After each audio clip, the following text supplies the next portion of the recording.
Hello YouTube, this is Octagonal Square here with my very first Minecraft video. This will just be a showcase of something I have been working on for about the past week. It's like my 15th attempt at recording this video. If any of y'all know a really good screen capture or game capture program, please tell me. I would really like to know, especially if it's free, because I am a broke college kid, so yeah. Anyway, so what I've built is a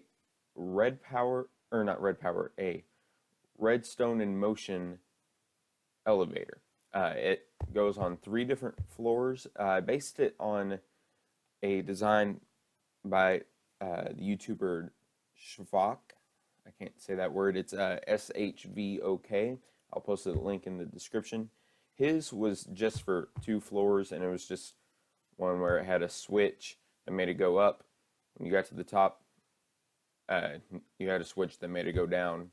Real simple, which I would have totally done, but I needed 3 floors, so I made it a little bit more complex with some redstone logic stuff. So the elevator is on the top floor, and I don't want to wait for it to get all the way down here, so we're going to get to the 2nd floor and just make a move down to that one. So, alright. Click either of the buttons and it will begin moving the elevator down. You can't see it. I had it as a glass elevator, but then you could see all the redstone and stuff, and it was really bugging me. So I encased it in a opaque block. While we're waiting on this, I'll start to kind of explain. So these pressure plates right here will deactivate whatever's going on down below. That's all the floors have these on both entrances. Why did that stop? Not stop. Crap. Okay, I guess it's gonna go all the way. Anyway, I don't know why it did that. It hasn't glitched out like that before, but it's just gonna keep going until it gets down here. Hopefully. Yeah, as I was saying, the pressure plates deactivate whatever redstone's going on, and so that's why those are there. I can get rid of that. It serves no purpose right now. Alright, so once you're on the elevator, you click one of the buttons. The height of the button corresponds to the height of whatever floor you're going to. So from the bottom floor, if you click the bottom one, it takes you to the 2nd floor. If you click the top one, it takes you to the top floor. So once we get there, as you see, it moves decently fast, but as it is redstone frames and you can only move one block at a time, it does take a while. But as you heard, when you get to a floor, it dings and this light comes on if it's on this floor. I'm thinking of setting up a system that will show you which floor it's on, but it's going to be really bulky. I don't know, I kind of don't want to do it, but if I can, I will, especially if I can make it more compact than I think it will be. So that's that, and I will now show you how it works. Alright, so just get in the elevator shaft. So as you can see, this block stopped it on this floor, and that's because we were on the bottom and we told it to come to this floor, so it kept this block extended so that it would stop. It's just controlled by a piston. There's one down here. Oh, hey, that's why it didn't stop before. I don't know how that block got broken, but it did. Alright, so let me come down here and show you all the redstone, not that direction. Alright, all this from this lever right here left is for the bottom floor only. Everything in this area right here is for the second floor, and everything over here is for the top floor. This looks so much neater, so I'm going to use it to show you. Just know that it's all the same for each floor, just different numbers on the receivers and stuff. And the numbers on the receivers are really random. They don't really correspond to certain things or anything like that. So if it seems like, what the crap is this guy doing? No, I just picked those numbers because they were available and because they were easy to remember. So here we go. All right. When the elevator gets to a floor, let me show you this. I probably should have shown you this first. What the crap? So when it gets to one of the floors, it has that redstone block right there. When it gets to a floor, it sends a signal to a corresponding frequency. So when it's on the bottom floor, it goes to 5,000. Second floor, it goes to 2. And the top floor, it goes to 100. It also picks up the signal with these and dings. Note block, turns on the lights, opens the doors, and everything like that. So that's how all that's run. Anyway, so get down here. All right.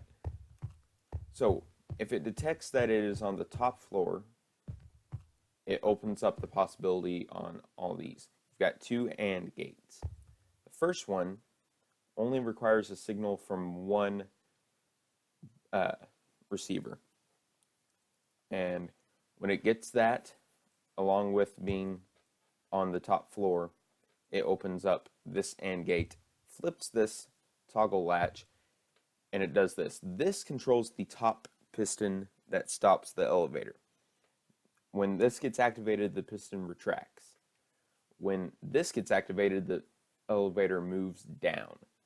So when you're on the top floor, if you click the if you click the button that corresponds to the 700 transmitter, it moves the top piston and makes it move down. This will make it stop on the second floor.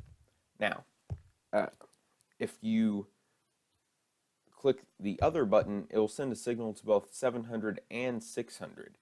When that happens, it does that, which will make it stop on the second floor. However, the 600 sends a signal over here and deactivates the bottom piston, making it go all the way to the bottom floor. And as you can see, over here and over here, there's an AND gate connected to a receiver frequency number 4. What this does is it detects if the toggle switch is facing the other direction. If it is facing the other direction, this AND gate will be partially done. The 4 receivers, there's one for each possibility on all these. It connects to those pressure plates that I showed you. When a signal is received from those, it hits whatever toggle latch is flipped to make stuff happen, and therefore deactivates it. So this would go from being over there to being over here, and it would stop the elevator from being able to do anything. That's how all these work, just different numbers for different floors. So kind of show you all this. This one I kind of ran out of room, had to start putting it up on the walls and stuff. But this was also the first floor I did, so it was kind of my trial and error one, so it looks really crappy. This one takes up a little bit more space because I have 2 completely separate possibilities, since I don't have to deactivate the same piston for each one. Each one is completely separate. So as you can see, it is currently on the second floor, so this one is receiving a signal, which is really cool. All right, so over here, so I showed you that one of the buttons will activate both 600 and 700, and therefore activate both halves of the system. Here's how that works. So one button sends a signal to 4002, which will only activate the 700. The other one sends a signal to 4001, and it sends a signal to both 600, but also this repeater allows it to activate 700, and that's how that works. So that's all that system. Let me show you down here. So here's the actual control for the system. You can do a manual uh, up and down. The green one is up, the red one is down. Uh, here's where the signals go. So 20 corresponds to going down on the red, and 10 goes to green, which is up. Out here, there we go. So as you can see, this is bundled frame wire, or framed bundled cable, or whatever it is. And so the red and green connect to that. And if I come up here, the Redstone engine, or whatever it's called, has green on the bottom, and thank you, and red on the top. And those move with it. I used the purple frame, whichever one that is. So, yeah, let me show you real quick. I hate trying to move around. So I created a huge block with spots for the different cables that would control it, and then right-clicked it with the screwdriver right here. So, and that's what's controlling it. That's not what I wanted. That's what I wanted. So, pretty simple setup, honestly. It's not super complicated, and didn't take as long as I thought it would to figure out. Let me show you real quick. So any of the buttons will call the elevator to that floor. Let me show you how that works. So, oh crap, hold on. Here we go. So all the buttons connect to two different transmitters. These are the ones that will actually control the elevator if it's on this floor. These are the ones that will call it. So for this floor, the transmitters are set to frequency 28. For the bottom floor, it is 27. For the top floor, it's 29.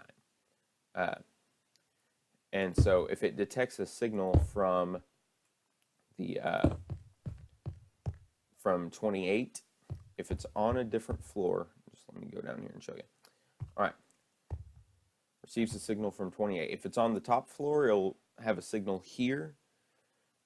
And when it receives this one, it will finish out this AND gate, activate 4002, which will move it from the top floor to the bottom floor, using the existing redstone system to make that happen when you press the correct button from the top floor. So I didn't feel like making a new redstone and all that. I was being lazy. So I just set up this. If it's on the bottom floor, it'll send a signal to 6, which is what makes it move from the bottom floor to the second floor.